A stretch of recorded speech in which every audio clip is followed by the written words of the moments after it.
TV, social media, what is the metaverse, and you think you're being left behind. Well, I just want to reassure you that you're not.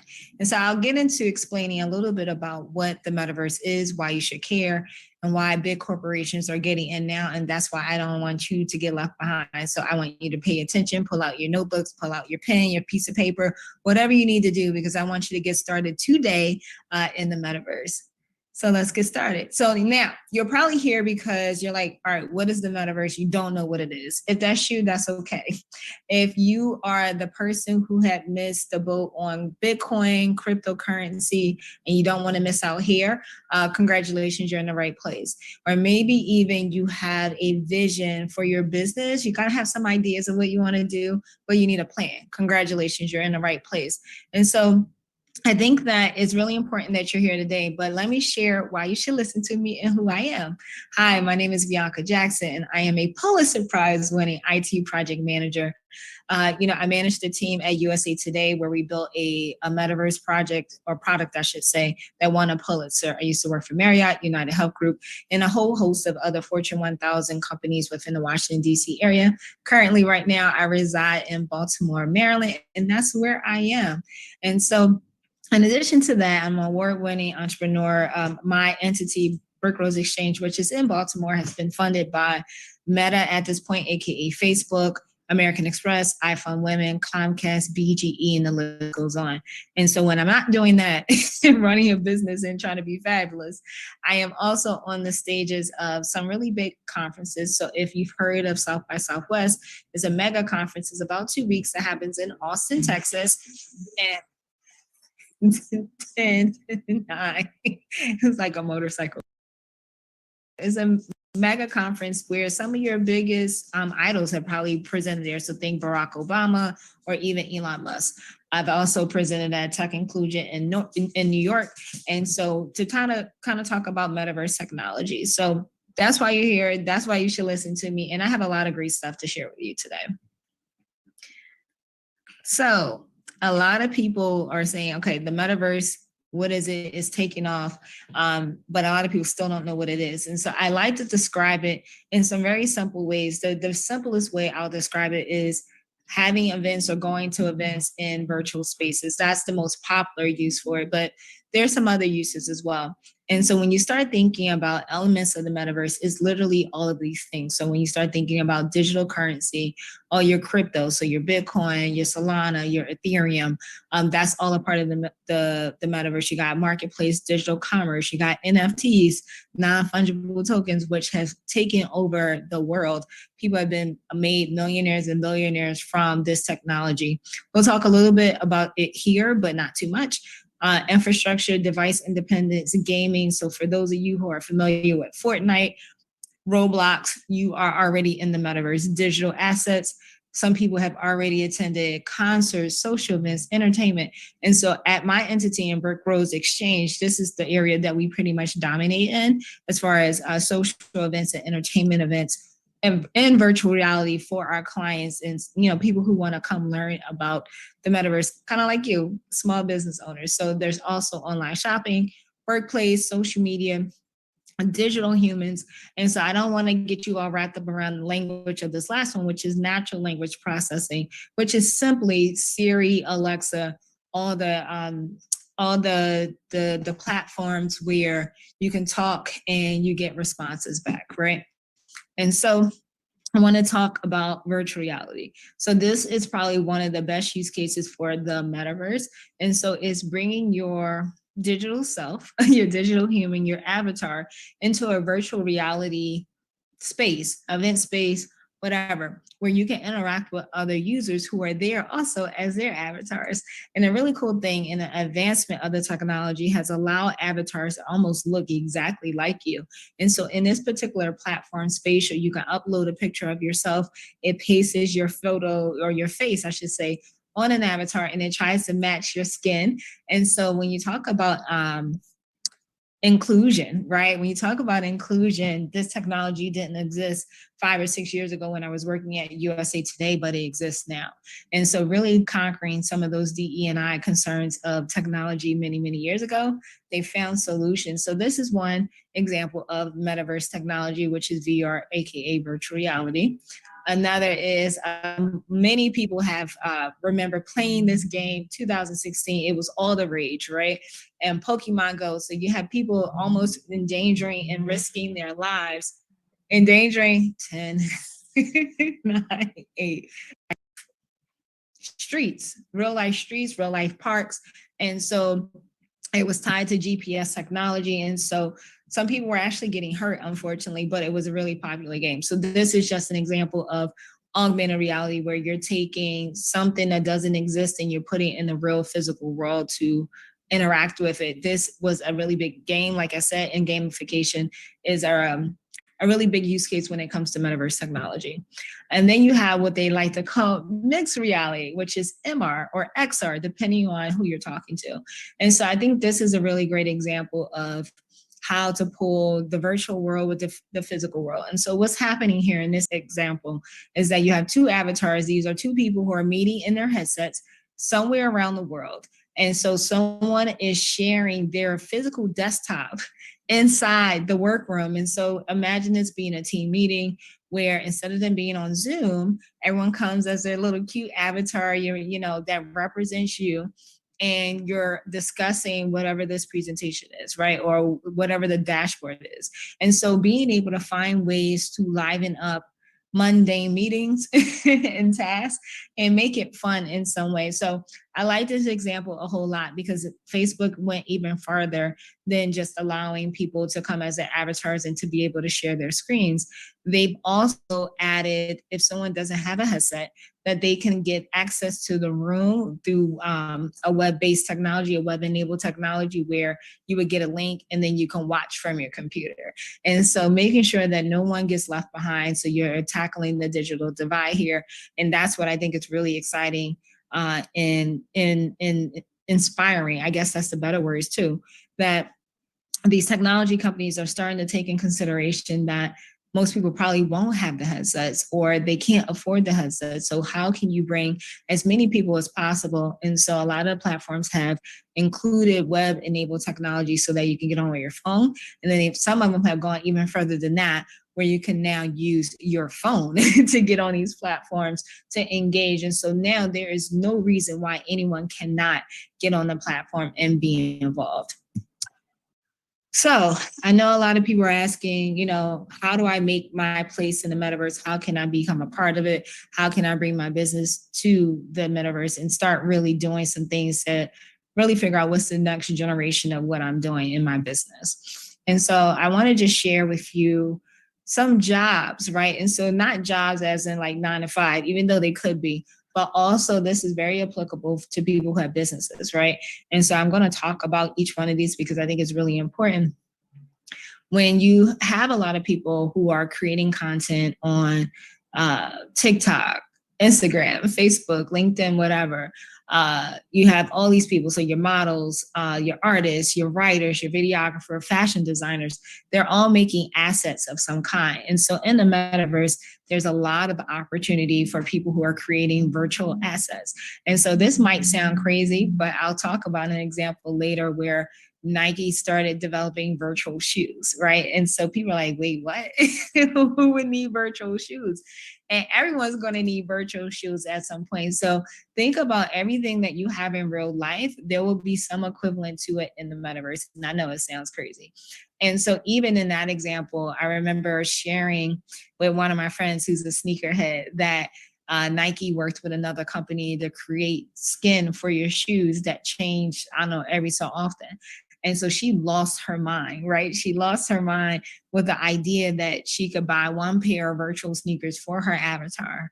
And depending on like what capsule, I think that's what they were calling, what capsule she purchased, that she can get certain skins for her shoes. So it's almost like having, let's just say the capsule had 5 different skins, right? So you can have like a red skin, a blue skin, a purple skin, a gold skin, or a white skin for your shoes. And so it changes the look and the appearance of it. And so for most people, they're like, oh my God, why would people pay for it? Well, don't worry about why they would pay for it. Just know that they already have, right? So there's a lot of money and opportunity to be made and to be had in in the metaverse. And so think about that from a creator standpoint, especially if you're a musician, you're a writer, you're a videographer, like how you can bring your work and how you can actually up level what you're doing, either for yourself or other businesses or even just regular consumers.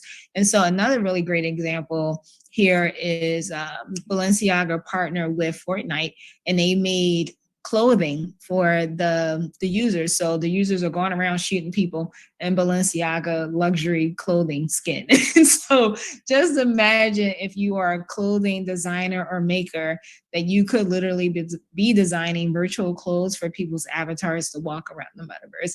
And so hopefully that starts giving you some ideas, all of you creators out there, what you could be doing specifically in the metaverse, either as a job or for your business.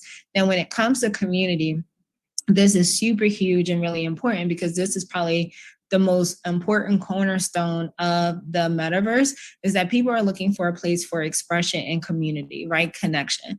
And so it's a really great way when you focus on community to attract and engage and help either your customers, your clients, your audience, your super fans. And so really thinking about how you could be leveraging these metaverse spaces to build that community. And so, all the people that are listed under here, your evangelists, your marketers, customer support, curators, influencers, moderators, and advisors. And so in any community, you always need people to moderate, right? One of the most popular, I guess you could say, messaging systems within the metaverse is called Discord.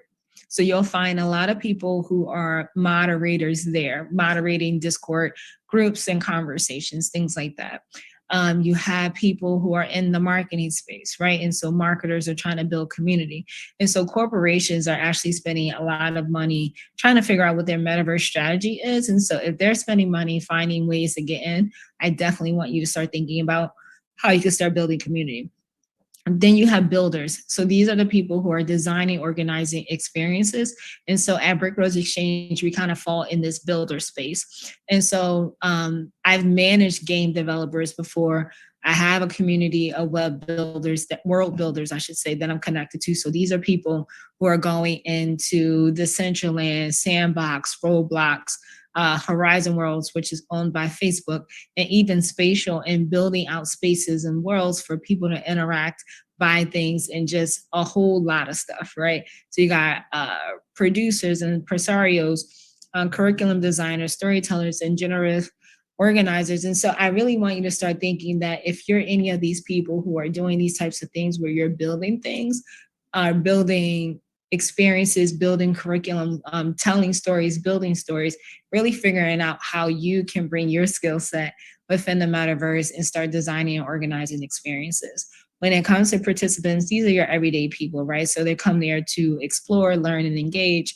And right now, BrickRose is starting to move into this space where we're creating something called a DAO, which is considered like a group, right?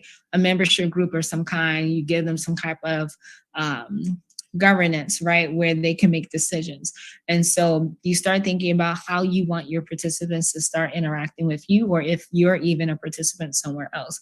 So, customizers, guild leaders, traders, spectators, modders. And so just thinking about beyond just building a community, how else are you going to get people to participate in it? Then you got the bridgers, right? So these are the people who are connecting the physical world to the virtual world. So you have historians, digital twin implementers, naturalists, data providers, analysts, public health, safety. So these are people who are doing a lot of research. So if you are that person when it comes to data analysis, this is the perfect space for you of really figuring out what makes the best connection between that physical and virtual world. And so even this last one that I have here, the performers, so all of the people who are doing acting, musicians, guys, streamers, YouTubers, teachers, leaders, and coaches, and you are creating real-time content. And so if that's you, there is tons of opportunities here for you in the metaverse. And so I hope that really helped to break down how you can start seeing what you do every day, day to day, either at work or even in your business, how you can really start getting into the metaverse. So I know that was a lot of information, but hopefully you took some really great notes of how to move forward. And so now I want to share a couple of examples with you that I think you need to know as someone coming into the metaverse, fairly new, that I want to make sure that you just kind of pay attention to.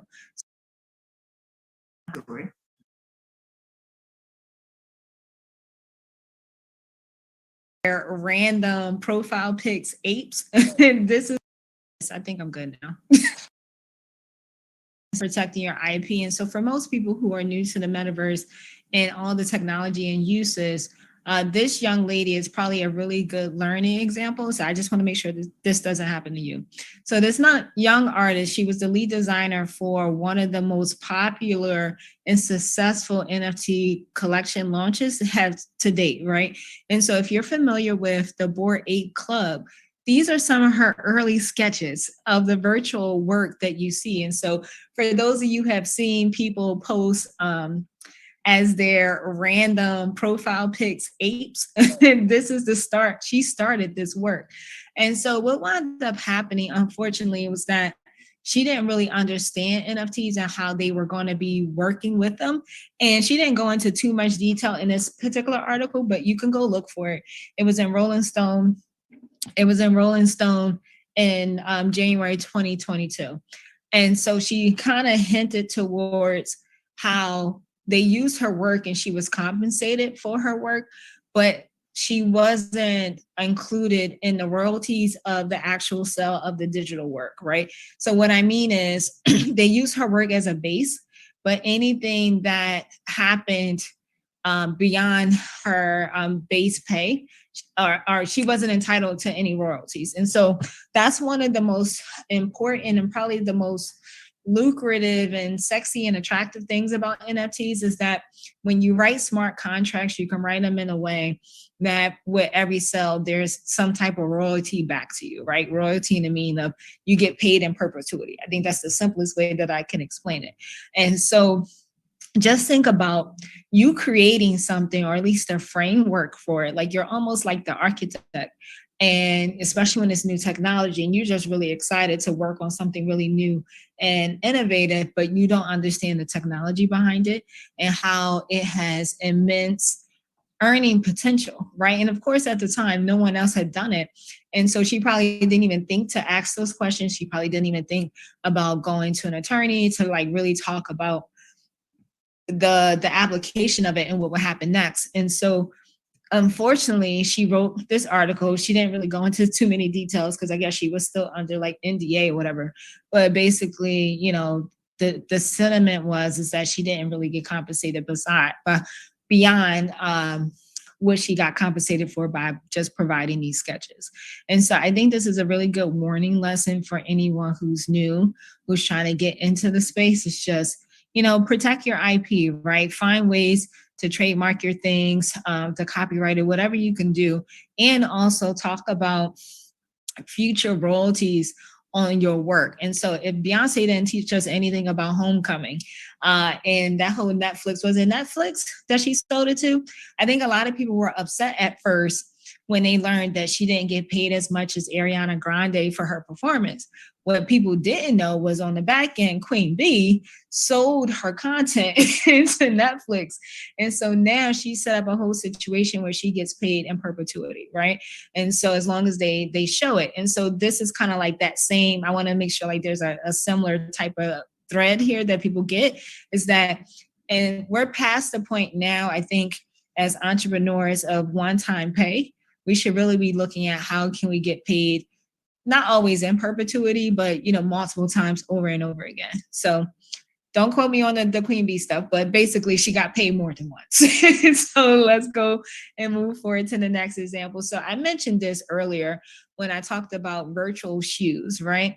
And so Nike was the first one in the game of the corporations to really jump in and say, you know what, we're going to make these digital shoes. And so when I saw, I was like, oh, they are so smart. They are really smart. And so they went a step further. So when we just talked about protecting your IP, Nike was not playing any games with anybody.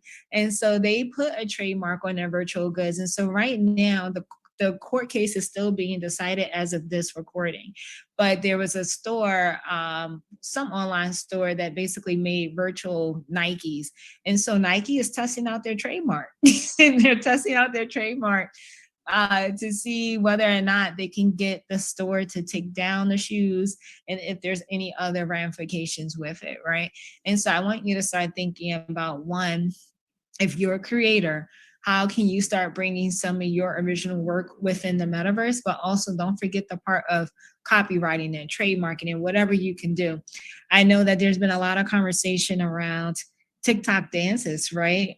TikTok dancers starting to protect their work because other people would copy their dances and make millions off of it, whereas sometimes they weren't being credited. And so I'm going to encourage you to do the same thing, all you creators out there, as you start thinking about how to bring your creations in the metaverse. Figure out also ways to talk to IP attorneys to protect whatever you can before you bring it there, or have the right ingredients in place so that people can't rip you off. So I just wanted to see that. The other thing that I wanted to say about this particular slide is that, as you can see, they're hiring designers. So if you don't desire to create your own store and your own brand, you're going to go work for some of these big guys like Nike and Balenciaga and go start designing virtual clothes for avatars. And so I just want to let you know like how big this is. There was an article that I was reading where there was someone who purchased, it was a tiara, and then there was a handbag. I think the tiara was $400,000. I think the handbag might have been $3,000, or it might have been the other way. I'm not sure. Either way, both goods are not real, right? Like they're virtual goods. And so to think that anyone would spend even $3,000 on something that they can't even physically touch, right? Or that they would even consider paying $400,000 for something that they can't physically touch. I want to encourage you to do this. Don't worry about why they would do it. Just know that it's being done. So don't get hung up on why they're doing it. Just know it's being done. There are people who are buying these things. And so even if you are not the person, there is someone who is. And so kind of think about it like that. What are the possibilities for you and your brand and your company for you to bring your work, to bring your business into the metaverse? This is a really cool example of a young man who basically did most of this work himself. And so I'll try to talk at this at a very high general level. So he made something called an NFT jacket, right? And so it's a it's a virtual jacket that your avatar can wear in the metaverse platform. So the one example that I have a friend who's in Decentraland.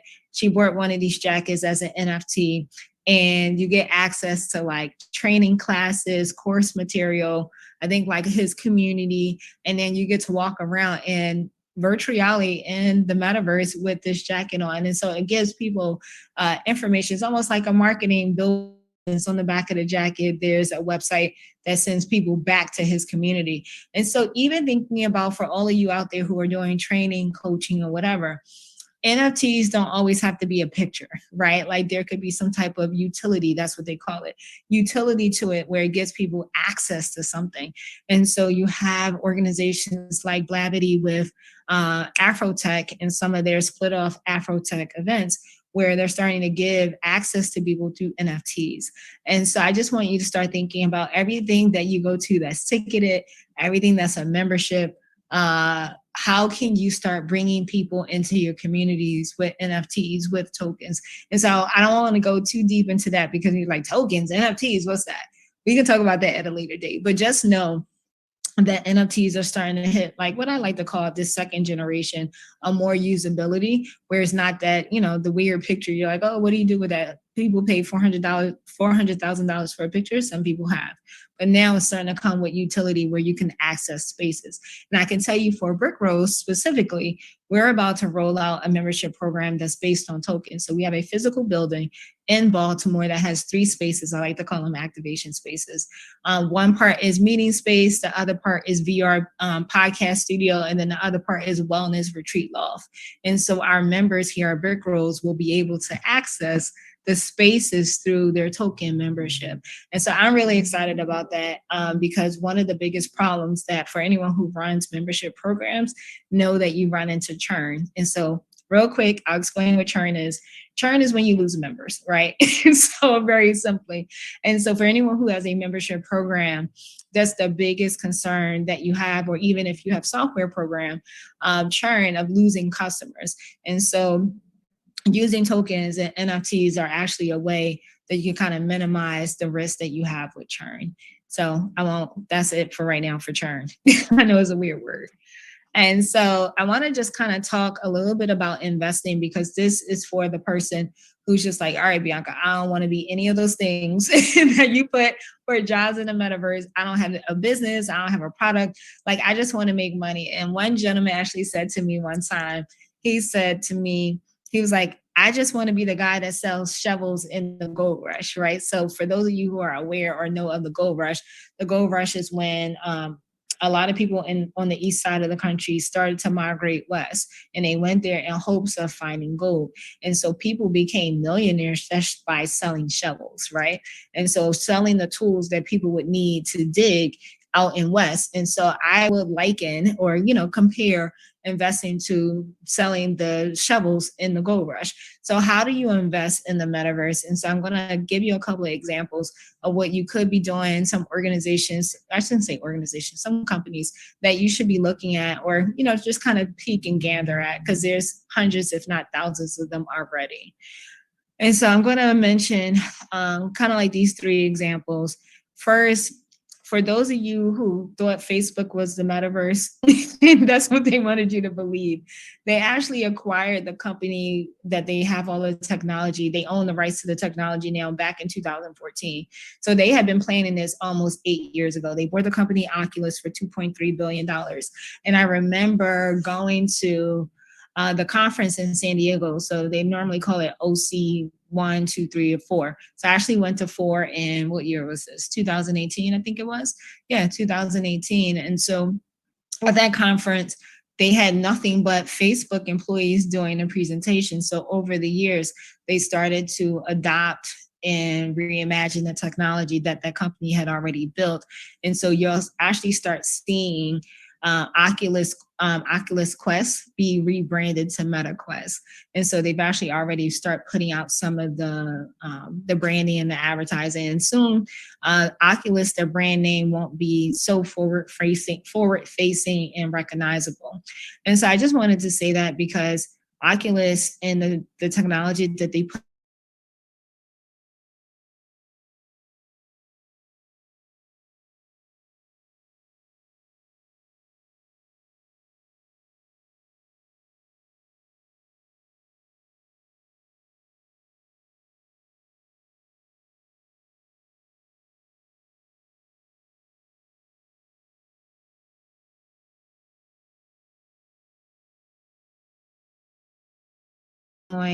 in the VR metaverse space.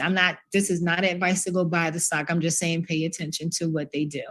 The second thing is Sony. Sony actually went out and purchased a game studio. Now I'm gonna tell you a quick story. At USA Today, when I worked there at 2016, I actually managed a team of game developers, right? As well as some other IT people. And at the time, I'm pretty sure most people thought USA Today was crazy. Why would you hire a team of game developers? What they didn't know at the time was that the game developer team was an R&D team.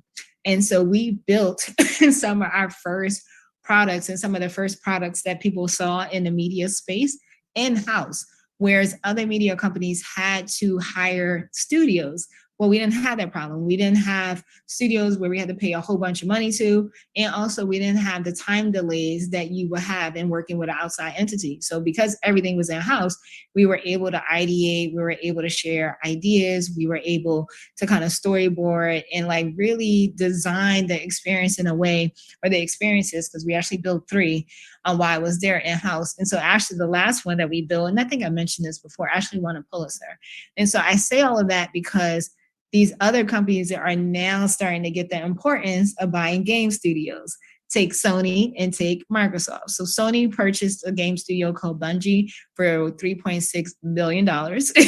This happened, I want to say, probably earlier first quarter of 2022. So somewhere maybe between January and March or so. And so now they have a game studio.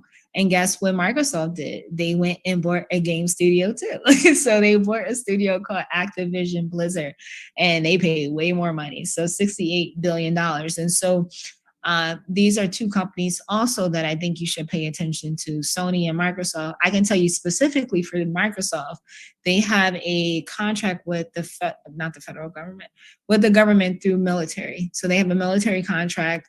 They will be using the HoloLens headsets. So they have their own headsets. And so the government will be training with those headsets. And so I'm assuming, this is my own assumption, that the game studio will probably be designing experiences for Microsoft to be able to serve some of their big clients like the military. And so you can see how this is all starting to come together, right? And probably a couple of years ago, Microsoft and Sony probably couldn't justify buying a game studio, but now with the metaverse as crazy and as big as it is, it makes sense to the average person. You know, USA Today was just way before its time. And so we racked up some really great awards because, you know, we were ahead of our time. Some other personal investments for everyday people, right? I think a lot of times people ask me about virtual real estate. And so it's a very lucrative thing, but you got to have the coins for it. So like this example, right? So Sandbox, they, I want to say this was probably like around March. I'm not sure what the value of Sandbox is right now, the parcels, but you got to pay attention to all the lands. Someone paid $17,000 for virtual land, and that's nothing. Someone actually paid over $400,000 to have plot next to Snoop. And what was it? Sandbox? Yeah, I think it was Sandbox. And so I just want people to understand, like, it sounds good in theory to say, I'm going to buy some virtual land. First of all, you got to know what a parcel is, how many parcels, what that looks like, what you're going to do with the land. And so people are making some money. I was reading an article probably last week where agencies are buying virtual land and they're charging big brands upwards of $60,000 to use their land to hold their events, right? They're building entities on the land and then charging them. And so there's tons of opportunities. There's tons of companies. And I think maybe I'll put, there's this metaverse market map that I have, and maybe I'll put that up in my booth where you can see hundreds of companies that are already in the metaverse landscape so that you can kind of get some ideas from a personal investment standpoint and also potentially a career standpoint. Like you may see a company on there that you didn't know was already in the metaverse. And if you want to work for them, you can probably, you know, go to the website and check it out. But I think that it's really important to really understand that there's multiple ways to get in. So if you're a service-based business, there's a place for you in the metaverse. If you're a product-based business, there's a place for you in the metaverse. If you don't want to bring any of your businesses or you don't want to work for anybody, there's ways that you can make money off of the different decisions corporations are making with their money to either, you know, acquire and merge and things like that. So I just want you to kind of have some options here, what you could be doing. I think this is really important. And I'll be completely straight up with you. This technology is not new. It's really not. It's been around for a good chunk of time. And so the industry, the VR industry and the AR industry this is before it was rebranded to Metaverse. They were really betting, that's the right word. They were really betting on taking off in 2016, 2017. And it didn't. And I'm gonna be straight up with y'all. It didn't because One, it was for white boys. It really was. And so what I mean by that is normally at the time, there were a lot of white men who were gamers, right? And so gamers in the sense of they had $600 plus headsets. They had $2,000 plus supercomputers. And you're almost talking about $3,000 in just hardware alone, right? Not even the different experiences and games that you had to download, and some were some cost and some were free. But at that time, people like you and me was like, oh, this is cute. This is a real cute gimmick. But like this, I can't justify spending 2,600 or $3,000 on this equipment to play games, right? And so what has happened over the years is that one, as they've made it more web enabled and accessible, there's been more use cases, cutting down the digital divide of being able to get on with your computer, being able to get on your phone. And so a lot more people now have access, right? Now they have access. Now they can add to the ecosystem. They can start changing how some of these platforms are moving. And one great example, and this is the best example of a platform who has really listened to their users, is Spatial. And so Spatial, SPATIAL.io, that is the name of the organization. And so it's the platform that we introduce anyone that we come across on the platform, right? So going there, they listened to their users, and when they made it web enabled, they saw the user base grow exponentially around the world. They started to see that people were no longer just coming there for work and work meetings, that they were doing cultural things. And, we bring culture wherever we go, right? And so they were doing art exhibits. They were showing off their NFTs. They were doing cultural gatherings. So there's one experience there where it's like Chinese New Year's, like we were bringing all of the culture, right? And so I think that it's really important as you listen here, and you start to think about how you want to get into the metaverse. This is an old projection. This projection, who did it come from? I don't even know, but the new one is from JP Morgan Chase. It's not even 800 billion anymore. It's now 1 trillion. That is trillion with a T. I'm not sure about you, but I don't even know what $1 trillion looks like, right? So it's 1 trillion by 2024. And guess when? As of the date of this recording, that's in 2 years. And so y'all can play around if you want to. I won't.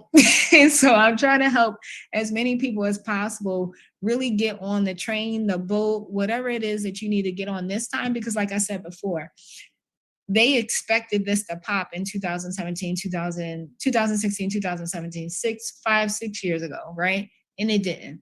Now with COVID being, shutting down the world, the need for the need for internet virtual experiences, and they've taken it further beyond Zoom to virtual reality experiences in the metaverse, culture experiences that you can now access people from all over the world.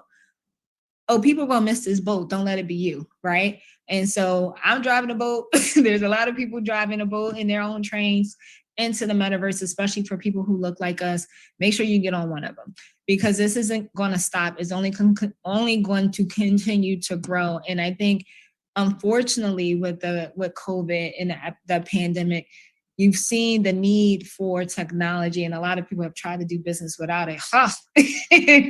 Don't make that mistake. And so I just want to make sure that you get quote up somewhere. So make sure you come by the booth, come check out the information that you have.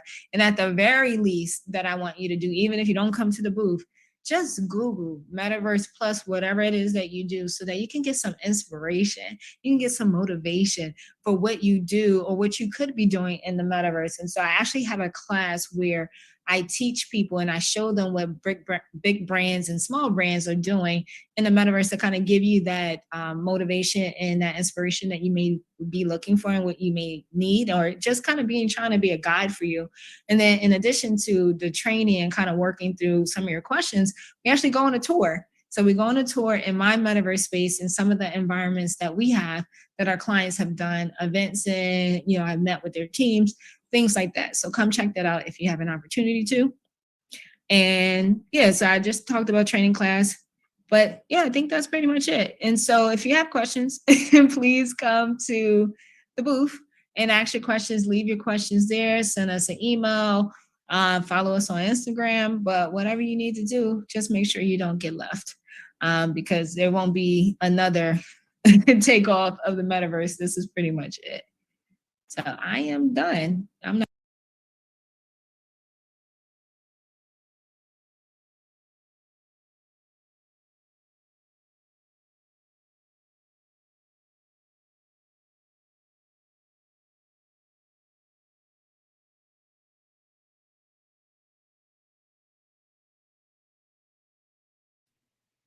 Hey everybody, can you hear me? This is my first time really coming on stage. But we don't have Bianca with us right now at this moment to answer specific questions about the metaverse. But just be sure to go to her booth and check her out. Maybe you can schedule a one-on-one consultation. But we wanted to spend some time asking you guys, whoever's comfortable, to come on the stage and talk about what new ideas do you have for your business within the metaverse. So if you would like to come on stage, just raise your hand and we can bring you up so we can see what new ideas that do you have to bring your business inside the metaverse. I know I have a lot of ideas for Blaze in particular, but we're excited to hear from you guys. Thank you, Raven. That's my wing woman, y'all. We had to make it do what it do back here with our tech difficulties. It's lighting up. Oh, I'm excited to hear this. I want to hear yours too. After them, Raven. Okay. I'm about to pull you up, Gina.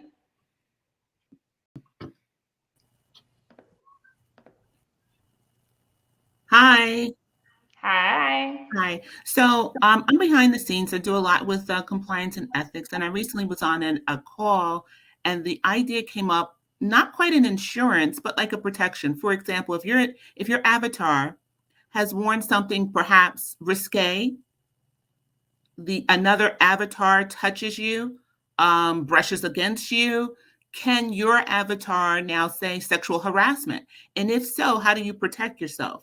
So we were talking about that as far as ethical behavior, compliance to rules, regulations. Do you tell your avatars a dress code? I know we talked a lot about like the Nike sneakers and skins to change, but different things like that. So like, I'm thinking how that could be monetized at some point. Like I said, not really insurance, but just protection for your avatar and thus your business on a bigger scale. Any thoughts?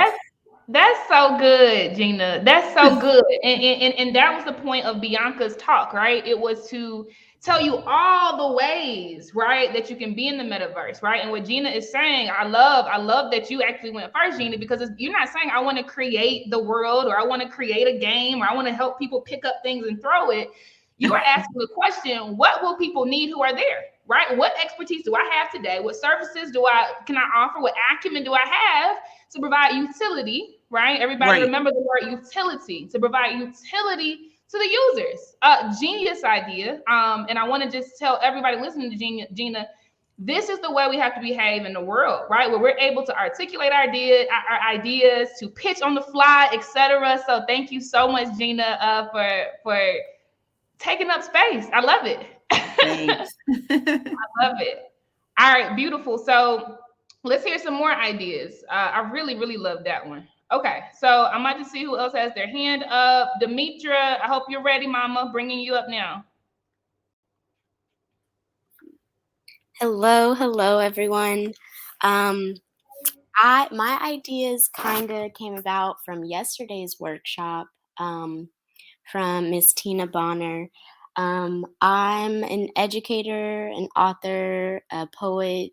My end goal is to open up my own schools, serving families with children age of 2 to 12th grade in high school, teaching real world skills, bringing back home economics, how to fill out an application, and just really how to pursue their dream, whether it's a trade, whether it's Web 3.0, or going to a university.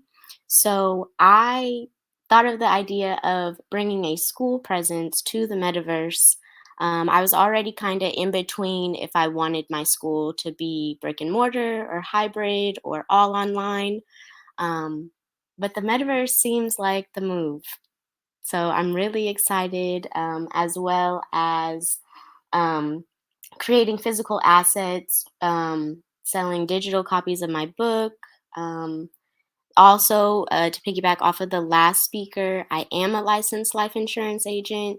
So when it was mentioned about like beach homes are being purchased, I thought of if they need mortgage protection for these beach homes in the metaverse. Demetra, baby, you are in your egg. That is exactly right. And I'm going to tell you, what you're talking about is a gold mine, because everybody younger than us, they know how to use tech better than we do, right? So to bring a school, right, to the metaverse, I mean, these young people will soak this up in a heartbeat, man. I love it. And you are along the same vein of what I am thinking for Blaze, right? Blaze will absolutely have a headquarters in the metaverse. We will absolutely have floors and elevators, and people will have offices. I mean that. And women will get every single menstrual cycle occurrence off you. I'm gonna tell them, you push your meetings. It will literally be a culture with policy, etc. Right? Built in the metaverse. Because why not? Right? So I say ashe to everything you're doing. It will take off. It will take off. It's already done, sis. So go for it. Thank you so much for sharing. Thank you. Thank you for this platform. Of course, Mama. Thank you for being here. Let's keep this going. Again, this is important. This is so important. This is the stuff that founders are made of. Articulating your ideas, right? Getting very real feedback, right? Hearing yourself say the things that you want to do, because our guy, Miles Davis, said it takes a long time to learn how to sound like yourself, right? So if we can be in this space, the safe space, and speak it, you know, even if our voice shakes, right, we will stand more and more in our power. All right, Tiara, I'm bringing you up, Mama. And it might be Tiara. Tiara, you know, I change it, you know, based off of the room I'm in. No, I'm just joking. But I've been actually thinking about the metaverse a lot, and just like the few other people have said, my mind been going since yesterday. So in my head, because I am creating an app that will work as a directory and networking tool for women and minority businesses. The name is Connect for Us, but I want to have a connection corner where we have a plethora of different women and minority business owners in that corner that people can go and shop from.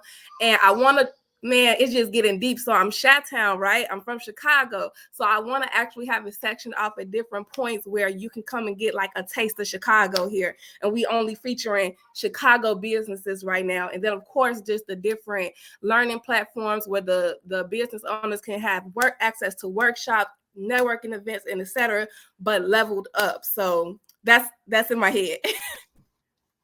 Say it with your chest, Tiara. Come on now. Energy. That's that founder talk right there. That's that founder talk right there. I love it, sis. I affirm everything you're saying. And think about this, right? If you're creating this connection corner, right, and you're giving people a taste of Chi-Town, you could literally sell ad space to business owners in Chi-Town, right? Where people can look just like we have billboards in real life, right? Or we have signs on the wall. You can let somebody rent space up in your booth, right? Up in your world where they're paying you a monthly fee to even, you know, showcase their business. That's passive money. You don't even have to do anything, right? That's passive money right there. Take up spaces. You got this. It's already done. You're welcome. So good. So good. I'm full, y'all. We have more hands raised. We're gonna get to it. Aaliyah, I'm bringing you up, Mamacita.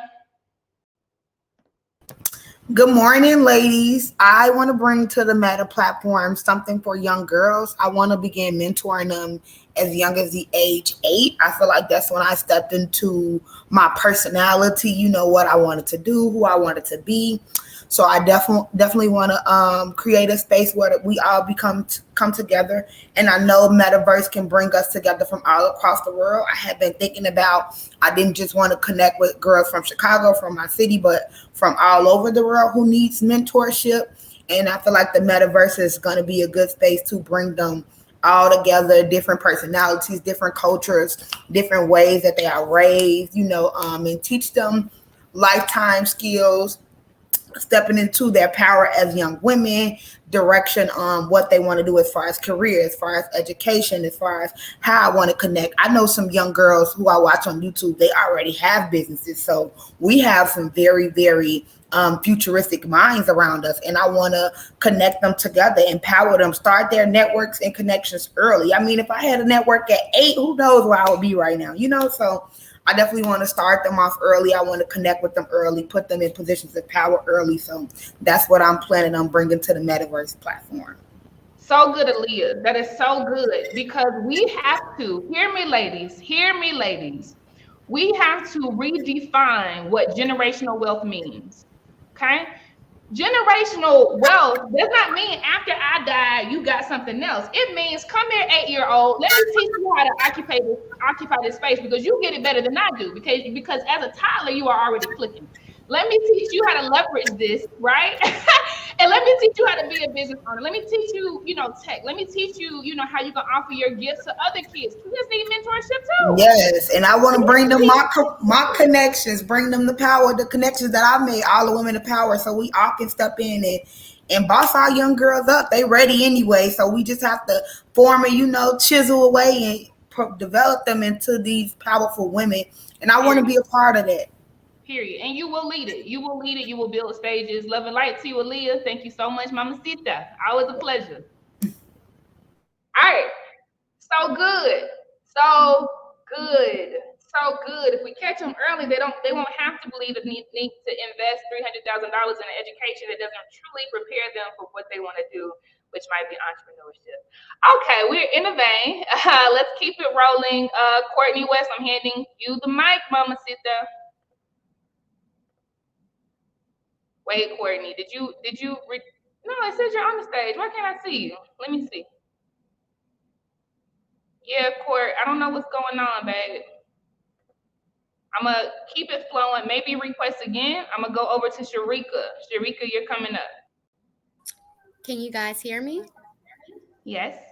Hi, everybody. Not only do I want to bring Bendy Body, my yoga, to the virtual world, I've always had this thought as well of starting like a home for single parents and stuff. So I kind of want to see how I could fit that into there. And I'm stuck between doing it for just young single mothers, because I know how it was growing up and having a kid, and I didn't really have all the resources that I know that could have helped me.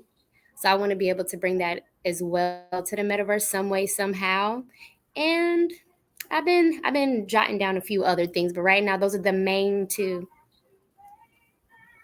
Sharika, I love it. I was hosting a podcast, and I had an entrepreneur on. She'd been in the game for about 10 years, and I said, what do you wish you had when you started entrepreneurship? And I expected her to say the stuff that Wall Street Journal tells me that Black women want, right? What she said, Sharika, was, I wish I had a reliable babysitter so that I didn't have to pass up trips to New York when somebody said, hey, come and pitch to us, so that I didn't have to pass up deals across the country, right? Because I did not have an ecosystem, a reliable ecosystem to leverage, right? And I never, ever, ever thought of that. So I think you're onto something. I think there is pent up demand that nobody is tackling today, because that need, right? That need is under identified. So, just start somewhere. It could be a resource center, right? Where people who can provide support, are a collective inside of your world, and that can grow to anything else, right? Exactly. But it could start as a resource center and then catapult into something else. I think that's absolutely amazing. And I will say this too, you might even want to think about having a membership fee, right? Because those fees, right, can allow them to tap into more resources, maybe at a discounted price or at a free price, depending on what they get. Yeah, super dope. All right, ladies. Man, that was good. I'm so proud of y'all. The hand raise section is lit on fire. We do have another session coming up, still in this vein. Woo, whoo, I got chills. If you are a creator, mic check, mic check. If you are a creator, you are gonna love this next session. It is from a woman who lives in Nigeria. I'm about to say Nairobi, where I am. She lives in Nigeria. She is super fire, and she's about to break down art and NFTs, the sexy word we keep hearing about, NFTs, right?